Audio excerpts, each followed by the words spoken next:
ہے کہ you turn لینا ایک کامیاب اور بڑے لیڈر کی نشانی ہوتی ہے.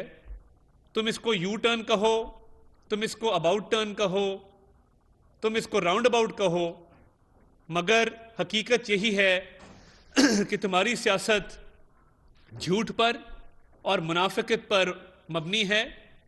اور اسی منافقت کی سیاست سے ان بائی الیکشن نے جنم لیا کہ آپ نے نیشنل اسمبلی سے استعفے دیے بدنیتی پہ مبنی. جس طرح وہ سائفر والی ٹیلی فون کال میں یا کانورسیشن میں سنا جا سکتا ہے کہ اس کے ساتھ کھیلنا ہے، تو یہ استعفوں کے ساتھ بھی کھیلا گیا. کیسے کھیلا گیا کہ استعفے اس نیت سے دیے گئے کہ پریشر ڈالا جائے.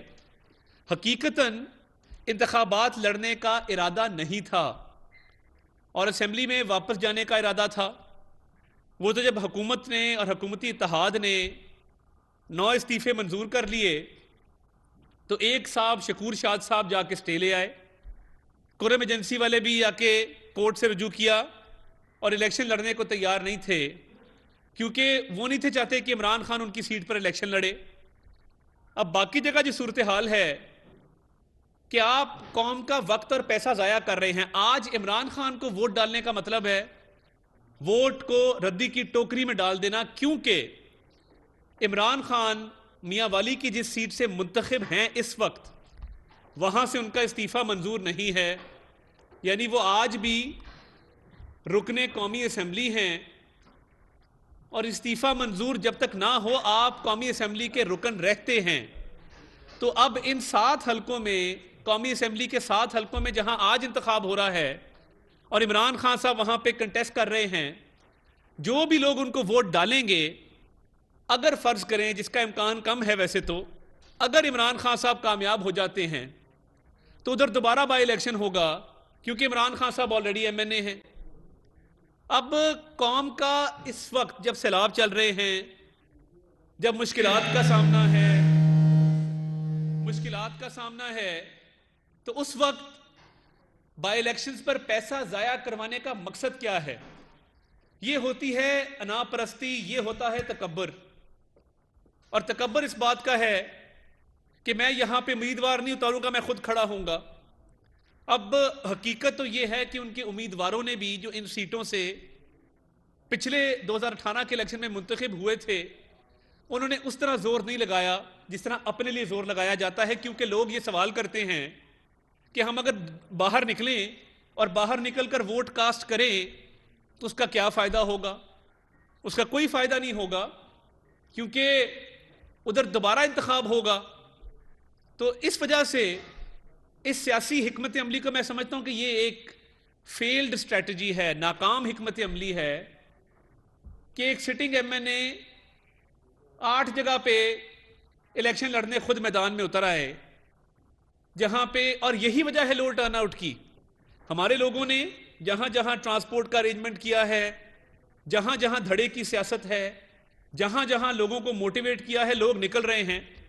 مگر ابھی 2:30 بجنے کے باوجود آپ دیکھیں گے کہ بڑے شہروں میں بھی ٹرن آؤٹ تھوڑا کم ہے. اس کی وجہ یہی ہے کہ ان کے ووٹر کم تعداد میں نکلے ہیں، اس بات کو دیکھتے ہوئے کہ ایک پارٹی کہہ رہی ہے کہ ہم نے نیشنل اسمبلی میں جانا نہیں ہے، ہم نے تو نیشنل اسمبلی سے استعفے دیے ہوئے ہیں، ہم اس فورم پہ نہیں جانا چاہتے، اور 7 نیشنل اسمبلی کی 8 سیٹوں پر الیکشن بھی لڑ رہے ہیں. یعنی یہ کیا یہ کھلا تضاد نہیں ہے؟ کیا یہ کانٹرڈکشن نہیں ہے کہ اسمبلی میں آپ نے جانا نہیں ہے، باقی سیٹوں سے آپ استعفیٰ دے چکے ہیں، اور آپ یہ 7 الیکشن لڑ رہے ہیں قومی اسمبلی کے؟ تو آپ کو ووٹ کیوں ملے گا؟ اور ووٹ دینے کی وجہ کیا ہے؟ لوگ کیوں ووٹ آپ کو ڈالیں گے؟ تو یہ وجہ ہے کہ آج آپ کو ٹرن آؤٹ کم نظر آیا، اور ابھی تک کم ہے، کیونکہ عمران خان صاحب کی ہر ایک موو اس سے منافقت نظر آتی ہے، اس سے تضادات نظر آتے ہیں، اس سے غلط بیانی، الزام تراشی، بہتان تراشی نظر آتی ہے. اور کیا کیا راز آپ کے سامنے آشکار نہیں ہوئے. 5 ایم این ایز میں نے خرید لیے ہیں، اس کو لعنت قرار دے کر کہہ کر کہ یہ بھیڑ بکریوں کی طرح بکتے ہیں, منڈیاں لگتی ہیں, یہ لعنت ہے. پھر آپ خود کہہ رہے ہیں کہ میں نے 5 خریدے ہیں. اس کے بعد سائفر میں آپ کہہ رہے ہیں مرضی کے منٹس بنیں گے, اس کے ساتھ کھیلنا ہے. تو آپ نے کھیلنا ہے, یہ کھیلنے کا وقت نہیں ہے, اور نہ یہ میدان کھلاڑیوں کا ہے. یہ سنجیدہ کام ہے سیاست کا, اور اس میں آپ نے اپنی سیاست کو ترجیح دی ہے. ہم نے ریاست بچائی ہے. یہی وجہ ہے کہ ریاست بچانے کے عوض آج ہمارے امیدوار فیلڈ میں سینہ تان کے کھڑے ہیں, سر اونچا کر کے کھڑے ہیں, اور آپ کا ووٹر آج باہر نہیں نکل رہا, کیونکہ اس کو یہ منافقت سمجھ آ گئی ہے, اس کو یہ ناکام حکمت عملی سمجھ آ گئی ہے کہ ووٹ ڈالنے کا عمران خان کو فائدہ نہیں ہے. کیونکہ اسمبلی میں جب جانا نہیں, وہ پنجابی میں کہتے ہیں جس پنڈ نہیں جانا ادھر راہ کیوں پوچھیے. تو آپ نے جس گاؤں جانا نہیں تھا اس کا راستہ کیوں پوچھواتے ہیں لوگوں سے. تو وہ آپ کا آج انشاءاللہ جب رزلٹ آئے گا تو دودھ کا دودھ پانی کا پانی ہو جائے گا, اور آپ دیکھ لیں گے کہ اسمبلی آپ نے جانا نہیں, باقی آپ کے استعفے منظور ہیں. کبھی کورٹ چلے جاتے ہیں کہ ہمارے استعفے منظور نہ کیے جائیں. یعنی شرمانے کی اس میں کیا بات ہے؟ آپ شرما کیوں رہے ہیں؟ آپ نے اسمبلی میں آنا ہے, آپ آ کے کہیں کہ جی میں اسمبلی میں واپس آنا چاہتا ہوں, میں اسمبلی میں آ کے لیجسلیشن میں پالیسی سازی میں شریک ہونا چاہتا ہوں. تو اتنا ڈر خوف یا شرمساری کی بات کیا ہے کہ ایک طرف استعفے ہیں, دوسری طرف استعفوں کے باوجود بائی الیکشن ہیں, تیسری طرف بائی الیکشن میں جانے کے باوجود کورٹ کے اندر رٹے ہیں کہ جی ہمارے استعفے منظور نہ کیے جائیں. شیری مزاری صاحبہ نے ریٹ کی, شندانہ گلزار صاحبہ نے ریٹ کی, شکور شاد صاحب نے ریٹ کی. تو میں یہ سمجھتا ہوں کہ اس جھوٹ اور منافقت کی وجہ سے آج آپ نے دیکھا کہ ٹرن آؤٹ کم رہا. اور میری جہاں جہاں ہمارے امیدواروں سے بات ہوئی یا ہمارے جو اتحادی پارٹی ہیں ان سے بات ہوئی, وہ مطمئن نظر آئے, اور ان کا کہنا یہ تھا کہ اکا دکا واقعات ضرور ہوئے ہیں. شجرہ منصب صاحبہ آپ کو ننکانہ میں نظر آئیں کہ وہاں پہ کیمپ پر حملہ کیا گیا, مگر حالات انڈر کنٹرول ہیں. وہ مطمئن ہیں کہ ہم نے جتنے بھی دھڑوں کو کانٹیکٹ کیا ہے, ہمارے جو مقامی یونین کونسل کے لیول پہ چیئرمین ہیں وہ نکلے ہیں, ان کے ساتھ لوگ نکلے ہیں, ووٹ کاسٹ ہو رہے ہیں. یہی صورتحال شرکپور میں ہے. رانا تنویر صاحب سے ہمارا رابطہ ہے, ہمارے کنٹرول روم کے ممبران یہاں بیٹھے ہیں, رائٹ اور لیفٹ پہ آپ دیکھ سکتے ہیں. اور بھاون نگر چشتیہ میں بھی بڑے اچھے حالات ہیں. خانیوال میں بہت زیادہ سرکاری اثر رسوخ استعمال کیا گیا, سرکاری وسائل استعمال کیے, اس کے باوجود اللہ تعالیٰ کا بڑا فضل ہے کہ ہمارا امیدوار اچھا جا رہا ہے. اور ملتان کے اندر میں خراج تحسین پیش کرنا چاہتا ہوں گیلانی صاحبان کو کہ جس طریقے سے انہوں نے ایک ایسی جماعت جو موروثی سیاست کو گالی سمجھتی تھی, جو موروثی سیاست کو ایک لعنت قرار دیتی تھی, اور اس بات پہ کھڑی ہوئی تھی کہ موروثی سیاست جو ہے وہ اس ملک میں نہیں ہونی چاہیے. تو آج جب آپ موروثی سیاست کو گالی دیتے ہیں, موروثی سیاست کے خلاف بات کرتے ہیں, تو آج کس منہ سے شاہ محمود قریشی صاحب نے, جو کہ خود ایک سیٹ پہ ایم این اے ہیں, ایم پی اے کی سیٹ اپنے بیٹے کو لڑائی ہے, ایم این اے کی آج کی سیٹ جو لڑنے جا رہی ہے وہ ان کی صاحبزادی لڑنے جا رہی ہے, تو کیا آپ کے بچوں کے علاوہ ملتان میں اور کوئی قابل آدمی نہیں تھا جس کو ٹکٹ دی جا سکتی؟ اور یہ جو فیملی کمپنی یا پرائیویٹ لمیٹڈ کمپنی بنائی ہے میاں بی بی بچے سمیت والی ایم بی بی ایس کی, تو یہ کیا روایت ہے؟ آپ کا لیڈر گالی دیتا ہے, اس گالی کو آپ پورا کرتے ہیں کہ پورا کنبہ الیکشن میں کھڑا ہو جاتا ہے. تو اس کا مقصد کیا ہے؟ ہم نے تو کبھی موروثی سیاست کو گالی نہیں دی. ہم فیملی ویلیوز میں بلیو کرنے والے لوگ ہیں. ہم بلیو کرتے ہیں کہ یہ ساؤتھ ایشین پالیٹکس ہے. جب ایک شخص سفر کرتا ہے, جیل کاٹتا ہے, جلا وطنی کاٹتا ہے, قید و بند کی صورتیں برداشت کرتا ہے, مشکلیں کاٹتا ہے, وہ اکیلا نہیں ہوتا. اس کی بیوی, بچے, اس کا خاندان, اور خاتون ہو تو اس کا میاں, اس کے بچے, وہ سفر کرتے ہیں. تو جب مشکل ٹائم پالیٹکس میں آئے اور آپ سفر کریں, تو کیا آپ کی فیملی کا حق نہیں ہوتا کہ جب اچھا ٹائم آئے تو ان کو موقع دیا جائے کہ انہوں نے زندگی میں جو کٹھن دن گزارے ہیں وہ بھی اس میں حصہ لے سکیں؟ تو ہم تو اس بات کے پیروکار ہیں, اس بات میں بلیو کرتے ہیں. آپ نے گالی دی موروثی سیاست کو, اور آج ایک اور تضاد, ایک اور منافقت کہ پوری فیملی الیکشن میں کھڑی ہوگی. تو اس کے کیا تک ہے, کیا منطق ہے؟ یعنی آج جو 8 قومی اسمبلی کے الیکشن ہے, 7 میں عمران خان صاحب کھڑے ہیں, 8ویں میں شاہ محمود قریشی صاحب کی صاحبزادی کھڑی ہے. میں کیا کہوں کہ تبدیلی کا جذبہ, تبدیلی کا جنون, انا للہ و انا الیہ راجعون. اس کے علاوہ میں کچھ نہیں کہہ سکتا. تو یہ وہ جو وزیر اعظم صاحب نے کہا کہ اس سے بڑا فراڈیا نہیں دیکھا، یہ بات سچ ہے. اس سے بڑا فراڈیا ہے بھی نہیں کہ جو بند کمروں میں اور بات کرتا ہے اور عوام کو بے وقوف بناتا ہے باہر آ کر. تو میں سمجھتا ہوں کہ یہ لوگوں کو سمجھ آ گئی ہے کہ یہ پی ٹی آئی نے الیکشن سنجیدگی سے نہیں لڑا، دل سے نہیں لڑا، کیونکہ وہ اس کو ریفرینڈم بنانا چاہتے تھے. کیونکہ پہلے بھی پرویز مشرف کے ریفرینڈم میں پولنگ ایجنٹ یہی تھے، تو آج انہوں نے ریفرینڈم کریٹ کرنے کی کوشش کی ہے جو اب تک ناکام رہا ہے. تو ہم پر امید ہیں کہ انشاءاللہ مسلم لیگ نون کے امیدوار، اے این پی کے امیدوار، پیپلز پارٹی کے امیدوار، ہمارے جہاں جہاں اتحادی کھڑے ہیں جے یو آئی ایف کے امیدوار، وہ انشاءاللہ بھاری اکثریت سے کامیاب ہوں گے اور اس جھوٹ کی سیاست کو، بہتان تراشی کی سیاست کو، الزام تراشی کی سیاست کو، منافقت کی سیاست کو، اس فراڈیے کو آج انشاءاللہ اللہ تعالیٰ کے فضل سے شکست فاش ہوگی. اور ان کے اپنے لوگ اب الزام لگا رہے ہیں کہ جی ووٹر لسٹوں پہ اعتراض ہے. فاروق حبیب بہت سیانہ آدمی ہے، ہم نے اسٹوڈنٹ پالیٹکس اکٹھے کی، میں بڑے عرصے سے اس کو جانتا ہوں. اس نے آج آ کے پہلے ہی کہہ دیا جی ووٹر لسٹیں خراب ہیں، جی الیکشن میں فلاں جگہ مسائل پیدا ہو رہے ہیں. تو یہ ہارا ہوا شخص صبح 11 بجے پریس کانفرنس کر کے تو الیکشن کے اندر کہتا ہے کہ جی فلاں جگہ دھاندلی ہو گئی، فلاں لسٹ ٹھیک نہیں ہے، فلاں جگہ الیکشن خراب ہو رہا ہے. کوئی کریڈیبل بات نہیں کی کہ سلسلہ نمبر اتنے سے لے کے سلسلہ نمبر اتنے تک فلاں ووٹر لسٹ، فلاں پولنگ سٹیشن میں یہ نام غائب ہیں، یا خدا نہ خواستہ کو لوگ جو فوت ہو گئے ان کے نام شامل ہیں. یہ شکایت آتی ہے عمومی طور پہ. صرف کہا کہ جی لسٹوں پہ اعتراض ہے، کیونکہ اس کو نظر آ رہا تھا کہ میں نے عمران خان کو شام کو جواب دینا تو میں کیا جواب دوں گا، تو اس لیے پہلے سے یہ اعتراض اٹھا دو کہ اگر کوئی پوچھے تو کہنا جی وہ الیکشن کمیشن کی غلطی تھی، وہ صبح آپ کو کہا تھا کہ ووٹر لسٹوں میں خرابی ہے. کوئی خرابی نہیں ووٹر لسٹوں میں، اگر ہے تو اس کی نشاندہی کریں. الیکشن کمیشن بھی اس کی تردید کر چکا ہے. تو یہ حق اور باطل کی جنگ ہے، یہ جھوٹ اور سچ کا مقابلہ ہے کہ جو شخص اپنی ناکامی کو کبھی بین الاقوامی سازش کہتا ہے، کبھی پاکستان کے اداروں کو گالیاں دیتا ہے، کبھی کہتا ہے کھیلنا ہے، کبھی کہتا ہے جھوٹے منٹس لکھ دو، کبھی کہتا ہے ایم این ایز خرید لیے. یہ وہ شخص ہے جس نے پاکستان کی ریاست نہیں اپنی سیاست کو ترجیح دی ہے. اور آج بھی اداروں کے خلاف جو محاذ آرائی ہے، جو الفاظ استعمال ہوتے ہیں، قابل مذمت ہیں.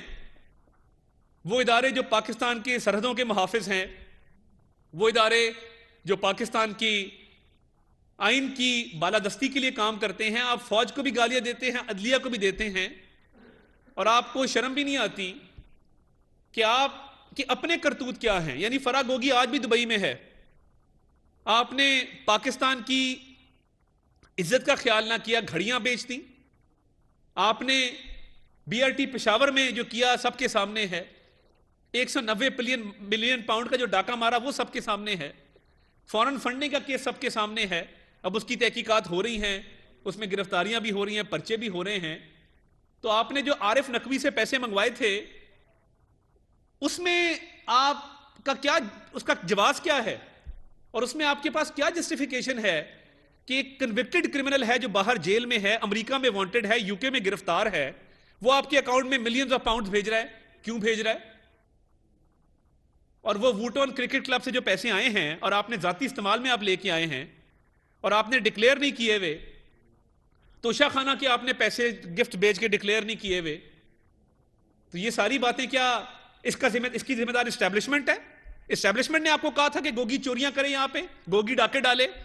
جب گوگی اور اس کی ساری جو کمپنیز تھیں یہاں پہ، جو اس کے ساتھ لوگ شامل تھے، وہ جب ڈاکے ڈال رہے تھے، تب تو آپ نے نہیں کہا کہ میں بڑا بے اختیار ہوں، اختیار کسی اور کے پاس ہے، میرے پاس اختیار نہیں ہے.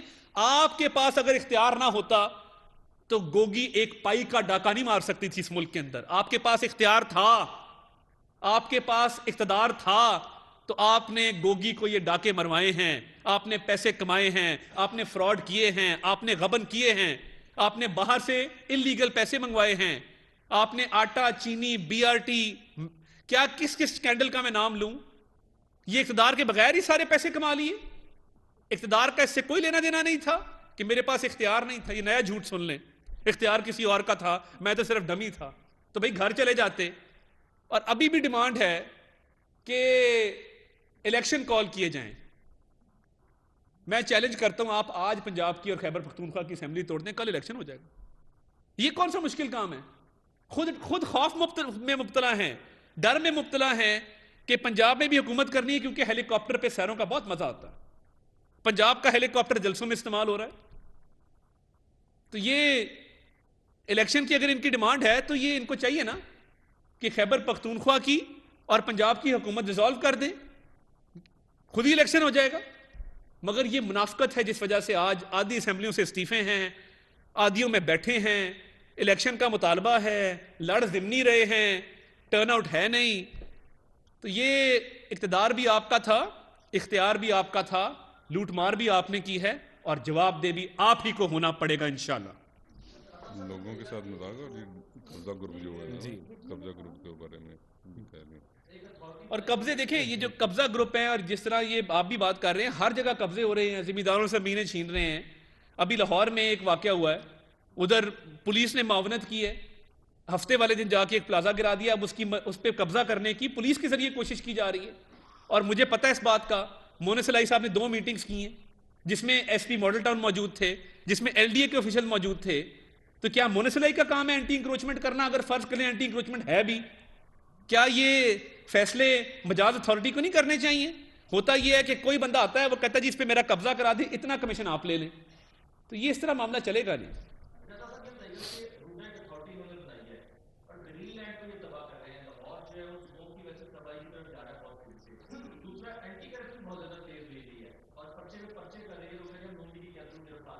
دیکھیں, اینٹی کرپشن کے 4 ڈی جیز چینج ہوئے. رانا جبار کو چینج کیا گیا, رائے منظور ناصر کو چینج کیا گیا, شریار سلطان کو چینج کیا گیا, کیپٹن اسد کو چینج کیا گیا. 5ویں D G anti corruption Nadeem Sarwar اب آئے ہیں, اور میں انہیں بھی کہوں گا کہ ندیم صاحب ہاتھیوں کی لڑائی میں گھاس پستا, یہ کام نہ کریں.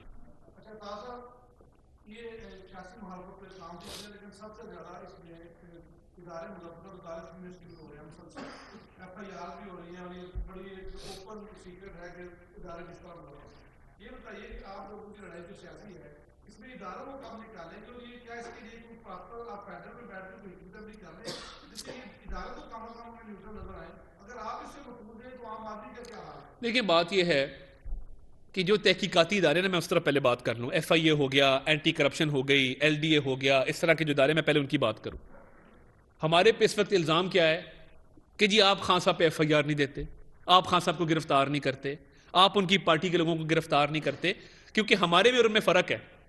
وہ صبح فون کرتے تھے, شام کو ہیروئن ڈال دیتے تھے. وہ صبح فون کرتے تھے, شام کو کسی فریولس کیس میں نیشنل اسمبلی کے اپوزیشن لیڈر کو بند کر دیتے تھے, صدر جماعت کو. ہمارے میں فرق یہ ہے کہ ہمارے پاس جو تحقیقاتی ادارے چیز لے کے آتے ہیں, اس کی تحقیق ہوتی ہے, تفتیش ہوتی ہے, اس کا پورا پروسیس ہے. آج شہزاد اکبر کی طرح ہم بھی چاہیں تو کاغذوں کے پلندے یہاں رکھ کے اس کو لہرا بھی سکتے ہیں, 2 گھنٹے پریس کانفرنس بھی کر سکتے ہیں, پرچے بھی درج کر کے لوگوں کو جیل بھی بھیج سکتے ہیں. مگر یہ کام نہ ہمیں زیب دیتا, نہ ہمیں کرنا چاہیے. ہمارے پاس جو میرٹ پہ معاملہ آتا ہے اس کو ضرور دیکھتے ہیں, اور ہمارے پہ یہ تنقید ہو رہی ہے کہ جی آپ لوگ بس باتیں کرتے ہیں, ایکشن کوئی نہیں لیتے. آپ نے الزام لگایا, جی آپ نے ایکشن کوئی نہیں لیا. تو دیکھیں, یہ بات اپنی جگہ پہ ہے. دوسرا, ادارے جب خود کہہ رہے ہیں ہم نیوٹرل ہیں, تو وہ آگے سے کہتا ہے کہ بھئی وہ جانور نیوٹرل ہوتا ہے. بھئی جانور تو تم ہو, یعنی تمہارے سے پولیٹیکل مینجمنٹ کی نہیں گئی, اپنے ایم این اے سلپ ہو گئے. اب کیا امریکہ نے ایم این اے کو کہا تھا؟ آپ امیجن کریں نا, راجہ ریاض کو امریکہ سے فون آ رہا ہے کہ بھئی تو سلپ ہو جا, تو عمران خان کو چھوڑ دے, تو دوسری پارٹی میں چلا جا, امریکی سازش جی. یا آپ سوچ سکتے ہیں کہ کوئی اور ادارہ ان کو فون کر کے کہہ رہا ہے بھی اس کو چھوڑ دو. ہماری پارٹی میں لوگ موجود ہیں, ڈٹے رہے ہیں, کھڑے رہے ہیں, آج بھی کھڑے ہیں. تو یہ کوئی بات نہیں ہے. آپ سے پولیٹیکل مینجمنٹ آپ نے کیا کیا؟ آپ نے علیم خان پہ پرچہ دیا, آپ نے جہانگیر ترین اور اس کی بیٹیوں پہ پرچہ دیا. آپ کے پاس 2 سیاسی سمجھ بوجھ رکھنے والے لوگ تھے, رائٹ اور لیفٹ. جتنی جوائننگز ہوتی تھی یہ 2 کراتے تھے, سیاسی معاملات میں مشاورت یہ کرتے تھے. ایک کی طرف فواد ڈبو آ گیا, دوسری کی طرف شہباز گل آ گیا, تو اس کا یہی انجام ہونا تھا جو ہوا, کہ ان کا سیاسی لوگوں سے کوئی اچھا رابطہ یا تعلق نہیں تھا. لوگوں کے روٹس ہوتے ہیں, لوگ باپ دادا کے زمانے سے سیاست کر رہے ہیں, ان کے حلقے ہیں, ان کی کوئی وہاں پہ ایک فیس ویلیو ہے. آپ ہر کسی سے 2 انگلیاں ملاتے ہیں, آپ کو نام نہیں پتا تھے, کان میں پوچھتے ہیں اس کا نام کیا جو آیا ہے. تو جو آپ کو لوگوں کا پتہ نہیں ہے, لوگوں کی پہچان نہیں ہے, تو پولیٹیکل فیلئر کا الزام امریکہ کو دیں یا فوج کو دیں، سب سے بڑے فیلئر آپ خود ہیں.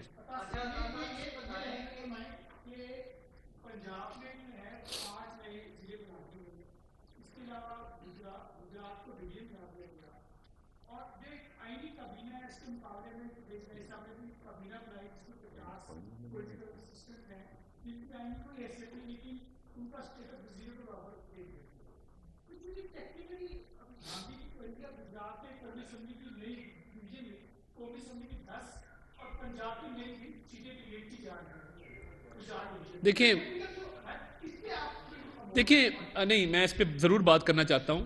بہت زیادتی کی گئی ہے حافظ آباد کے ساتھ. حافظ آباد گجرانوالہ سے وہاں پہ 1 گھنٹہ لگتا ہے، اور آپ نے حافظ آباد کو گجرات کے ساتھ اٹیچ کر دیا، جو کہ جیوگرافیکل باؤنڈری بھی نہیں ملتی.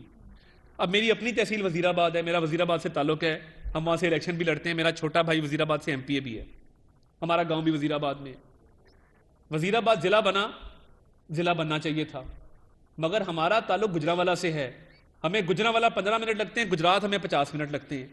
تو یہ سمجھ نہیں آئی کہ وزیر آباد کو گجرات کے ساتھ اٹیچ کیوں کیا گیا. کہنے والے یہ کہتے ہیں، میں اس کو 100% کنفرم نہیں کر رہا، مگر کنجا جہاں پہ گجرات کا ڈویژنل ہیڈ کوارٹر بنایا جا رہا ہے، اس کے ارد گرد تمام زرعی زمین مونس علی صاحب نے خریدی ہوئی ہے. وہ ویٹ کر رہے ہیں کہ ڈویژنل کمپلیکس بنے گا، زمین کی قیمت اوپر جائے گی، میں اس کو بیچ دوں گا. مونس علی جتنے بڑے بڑے فراڈ اور ڈاکے پنجاب میں مار رہا ہے، یہ تاریخ میں کبھی نہیں مارے گئے.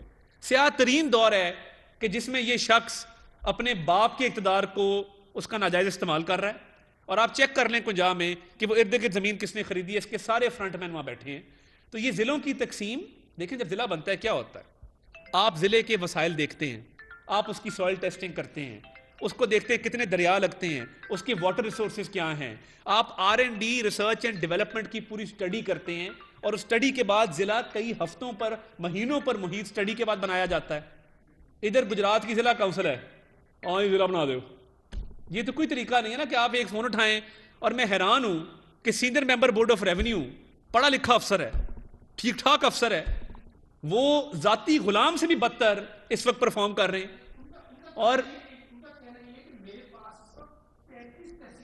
میں حیران ہوں کہ آپ ایک امتحان دے کے آئے ہیں، پاکستان ایڈمنسٹریٹو سروس کے آپ افسر ہیں، اور آپ ایک فون آتا ہے تو آپ کی کام پہ ٹانگ جاتی ہیں کہ آپ فون آتا ہے ڈویژن بنا دو، شام کو ڈویژن بن گیا. فون آتا ہے ضلع بنا دو، شام کو ضلع بن گیا. کوٹ ادو والوں کے بہت تحفظات ہیں کہ کوٹ ادو کو کیوں ضلع بنایا گیا، ہمیں وزیر آباد کو گجرات کے ساتھ کیوں لگایا گیا. ہماری کوئی چیز نہیں ملتی، ہمارا جو سینٹر ہے وہ گجرانوالہ ہے. اور صرف ذاتی پسند ناپسند پہ کہ جی ہم گجرات کی ہیں تو ادھر حافظ آباد لگا دو، ادھر وزیر آباد لگا دو، ادھر سے باقی اضلاع کو مکس کر دو، تو یہ منڈی بہاؤدین کو مکس کر دو، اور یہ گجرات کو ڈویژن بنا دو کیونکہ مونس علی نے وہاں پہ زمینوں کا کاروبار کرنا ہے. ہم چاہتے ہیں کہ ہمارے ضلع میں بھی کمشنر بیٹھے. کل کو کوئی بندہ اٹھے گا، وہ کہے گا جی نارووال میں بھی کمشنر بیٹھنا چاہیے، میں نارووال سے ہوں، ادھر بھی کمشنر بٹھائیں گے. کہاں کمشنر بٹھائیں گے؟ آپ نے 9 سے 10 ڈویژن کر دی ہیں، 36 سے 41 اضلاع کر دیے، کل کو آپ 100 کر دیں گے کیونکہ آپ کے من میں آیا ہے اور بادشاہ سلامت کا دل کیا ہے. 5 ارب روپے سے 300 گاڑیاں خریدی جا رہی ہیں، کوئی پوچھنے والا نہیں ہے. 32 کروڑ کے اپنی گاڑی میں نئے ٹائر ڈلوائے گئے ہیں، کروڑوں روپیہ خرچ ہو رہا ہے جو سیشن ختم ہی نہیں کیا. جون میں جو پنجاب اسمبلی کا سیشن شروع ہوا تھا، آپ تو کور کرتے سیشن کو، آج تک جاری ہے کیونکہ ڈر یہ ہے کہ میں نے آج سیشن ختم کیا، صبح گورنر اعتماد کے ووٹ کا کہا تو میرے سے 186 ووٹ پورے نہیں ہونے. 1 کروڑ روپیہ ڈیلی جا رہا ہے آنریبل ایم پی ایز کی، ٹی اے ڈی اے کی مد میں، تنخواہوں کی مد میں، مگر وہ سرکار کا خرچہ برداشت ہے، مگر وہ اعتماد کا ووٹ لینا برداشت نہیں ہے. تو یہ دیکھیں، یہ میں سمجھتا ہوں کہ یہ بہت جلدی ایکسپوز ہوں گے اور ان کی حکومت کا بہت جلدی خاتمہ ہوگا. ہم نے سپریم کورٹ میں ارلی ہیئرنگ کی اپلیکیشن جو حمزہ شہباز صاحب کی ریویو پٹیشن تھی وہ دائر کر دی ہے، اور ہم چاہیں گے کہ وہ جلد از جلد لگے تاکہ انصاف کے تقاضے پورے ہو سکیں.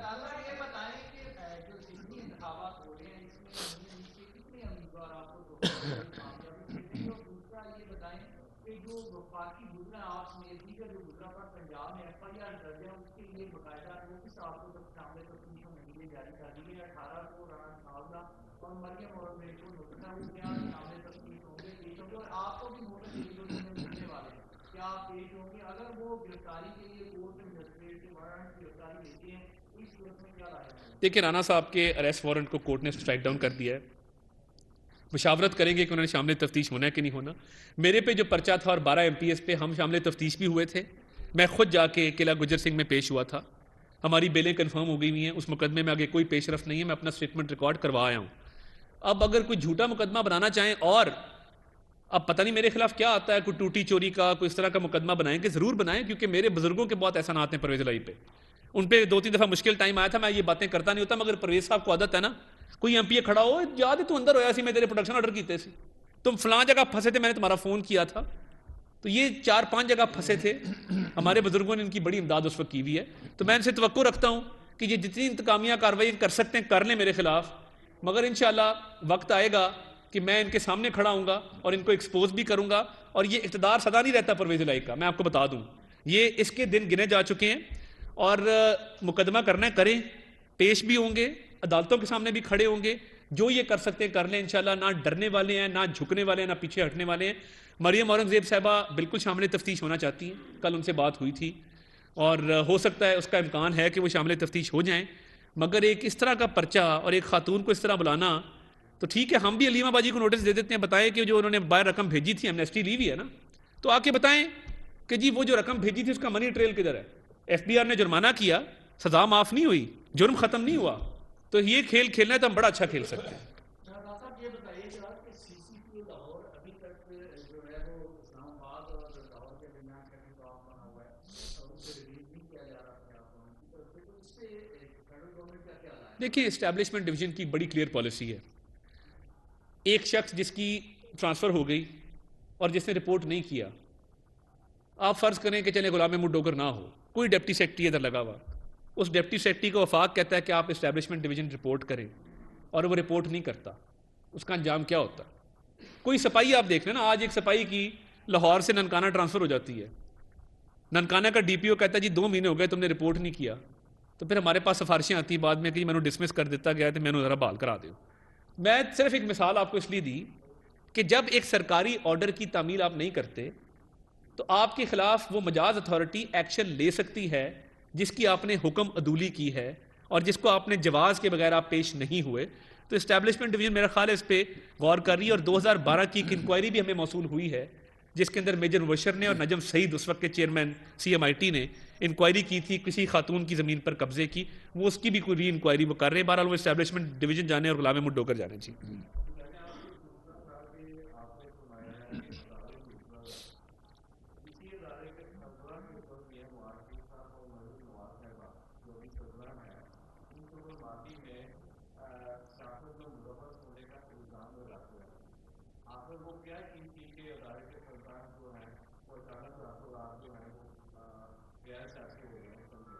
دیکھیں ہمارا نعرہ کیا تھا, ووٹ کو عزت دو.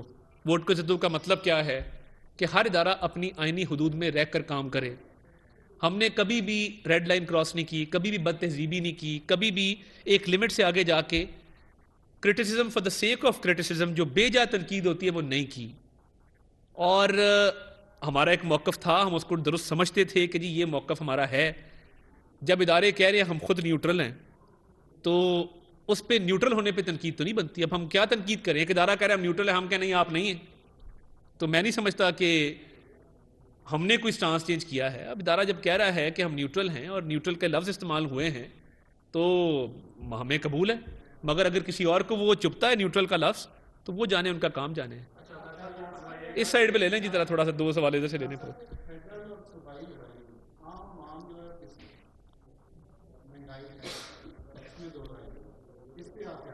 دیکھیں عوام کو ریلیف دینے کے لیے کل بجلی جو ہے وہ 4 روپے فی یونٹ سستی کی گئی ہے. پیٹرول کی موجودہ قیمتیں اس لیے برقرار رکھی گئی ہیں کہ عالمی منڈی میں تھوڑا سا اس میں اضافہ آیا ہے اور ہم نہیں چاہتے تھے کہ مزید عوام پہ بوجھ ڈلے, تو اس لیے اس کو برقرار رکھا گیا ہے. 15 روپے کمی کے بعد آنے والے دنوں میں مزید ریلیف آئے گا. ہماری ڈونر ایجنسی سے, ہمارے IMF سے, ورلڈ بینک سے معاملات چل رہے ہیں. ڈار صاحب کے آتے ہی روپیہ بہت مستحکم ہوا ہے اور میں سمجھتا ہوں کہ اب اکانومی سنبھلنے لگ گئی ہے. انشاءاللہ مہینے ڈیٹ کے اندر آپ دیکھیں گے کہ اس کے جو امپیکٹ ہے وہ عام عوام تک نچلی سطح تک پہنچے گا انشاءاللہ. آخری سوال جی. فرمائیے گا کہ آپ فرما رہے تھے کہ ٹرن آؤٹ بھی بہت کم ہے اور پوزیشن جو ہے پارٹی کی بہت مستحکم ہے اور بڑی اپریشیٹیبل ہے, تو پھر اتنی جلدی آپ کو کچھ پریس کانفرنس کرنے کی ضرورت کیا پڑی؟ آپ کو جیتنے کے بعد پریس کانفرنس کر لیتے. دوسرا یہ فرمائیے گا ڈار صاحب جو ہے وہ باہر گئے ہیں, کیا آپ کو امید ہے کہ جو امریکہ نے بیان دیا ہے اس کے بعد کوئی مذاکرات کامیاب ہوں گے اور وہ پاکستان کے لیے کچھ لے کر آنے کی پوزیشن میں ہوں گے؟ دیکھیں پہلی بات تو یہ ہے کہ الیکشن کے حوالے سے موقف پیش کرنا یہ ہمارا حق ہے, اور ہم نے جو صبح سے لے کے کنٹرول روم میں قمر لیاقت صاحبہ, رابعہ فاروقی صاحبہ, منشاء اللہ بٹ صاحب, ندیم کامران صاحب, ریشان رفیق صاحب, ریلا خادم حسین صاحبہ, ہم صبح سے 8 بجے سے کنٹرول روم میں موجود ہیں. ہم نے جو فیلڈ سے انفارمیشن گیدر کی, اور آپ کی میڈیا اسکرینز وہاں پہ لگی ہیں, جو وہاں سے انفارمیشن گیدر کی اور جو محسوس کیا, تو مڈ ڈے پہ ہماری روایت ہے کہ ہم مڈ ڈے پہ آ کے میڈیا کو ایک بریف کیا کرتے ہیں.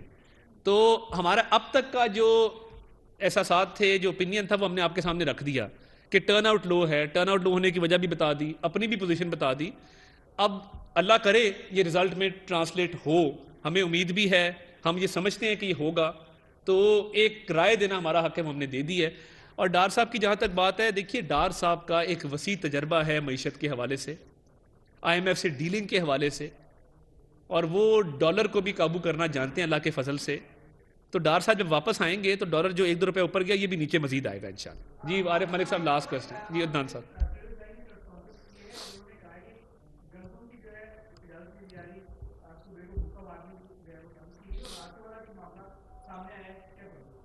دیکھیں ہمیشہ صوبوں کا ایک پروکیورمنٹ ٹارگٹ ہوتا ہے کہ اتنی گندم صوبوں نے پروکیور کرنی ہے. اس دفعہ جب گندم پروکیور ہو رہی تھی تو ہم نے وہ ٹارگٹ اللہ کے فضل سے پورا کیا. پھر آٹے پہ 200 ارب روپے کی سبسڈی دی, آٹا وافر مقدار میں موجود تھا, انہوں نے مس مینجمنٹ کیا آ کے. اب اپنے کیے پہ ہمیں ذمہ دار ٹھہرا رہے, یہ مناسب نہیں ہے, اور صوبوں کو کبھی بھی اجازت نہیں ہوتی کہ وہ ڈائریکٹلی گندم امپورٹ کریں. یہ لاسٹ ٹائم کب ہوا ہے کہ کسی صوبے نے گندم امپورٹ کی ہو؟ عمران خان صاحب نے فیڈرل گورنمنٹ میں ہوتے ہوئے پہلے گندم ایکسپورٹ کی تھی, پھر امپورٹ کی تھی.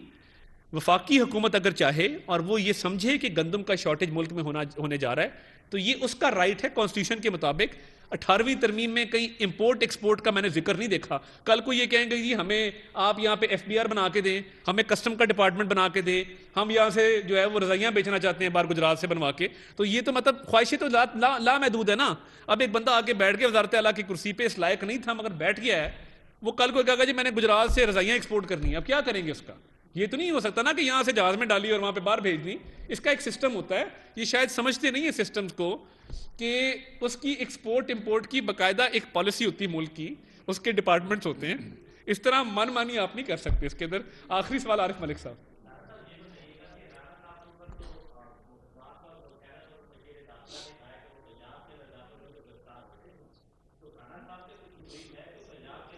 بیٹھے ہی نہیں.